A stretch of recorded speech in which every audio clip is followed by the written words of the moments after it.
রাজধানীতে জমে উঠেছে নির্বাচনী প্রচারণা। সকাল থেকেই পাড়া, মহল্লা, বাজার, রাস্তাঘাট সহ বিভিন্ন স্থানে গণসংযোগ করছেন প্রার্থীরা।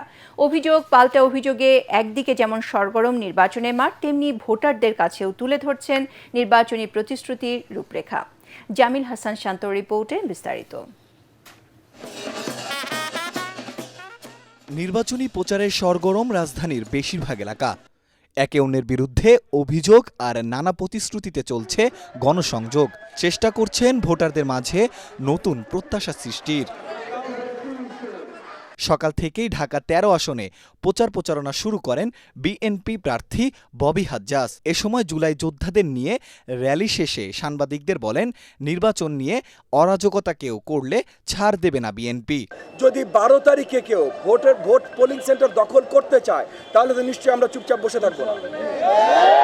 আমরা প্রথমে আইন শৃঙ্খলা বাহিনীর দিকে দৃষ্টি রাখবো, তারা তাদের দায়িত্বগুলো সঠিকভাবে পালন করে। যেন যদি কোনো কারণে তারা পালন করতে ব্যর্থ হয়, তাহলে আমরা আমাদের জনগণের ভোট অন্য কাউকে কারচুপি করে চুরি করে নিয়ে যাইতে দিব না। অন্যদিকে মোহাম্মদপুরে নিজের এবং জোটের জন্য ভোট চান খেলাফতে মজলিসের প্রার্থী মামুনুল হক।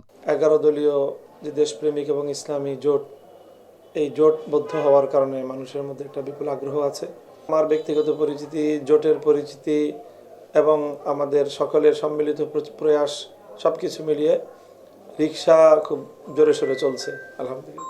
রাজধানীর মিরপুরে গণসংযোগে এলাকার উন্নয়নের প্রতিশ্রুতি দিয়েছেন ঢাকা ১৫ আসনের বিএনপি প্রার্থী। এ সময় তিনি বলেন, ভোটে নির্বাচিত হলে নিরাপদ ঢাকা ১৫ গড়ে তুলবেন তিনি। একই সাথে নির্বাচনী পরিবেশ নিয়ে উদ্বেগ প্রকাশ করেন তিনি। আমি মনে করি আমার এলাকার জনগণ আমাকে নির্বাচিত করলে আমি এলাকার সন্তান হিসাবে আমার দায়বদ্ধ থেকে আমি আমার এলাকার উন্নয়নমূলক সকল কর্মকাণ্ড আমার এলাকার সকল জনগণকে সাথে নিয়ে আমি একসাথে করব ইনশাআল্লাহ। আমরা একটা স্বচ্ছ পরিষ্কার নির্বাচন চাই। আমরা মনে করি না যে কোনোভাবে অর্থ, পেশাশক্তি, ধর্মকে অপব্যবহার করে কারো নির্বাচন করা উচিত। সব চ্যালেঞ্জ মোকাবেলা করে একটি সুষ্ঠু ভোট অনুষ্ঠিত হবে, এমনটাই প্রত্যাশা সবার। জামিল হাসান শান্ত, এটিএন বাংলা, ঢাকা।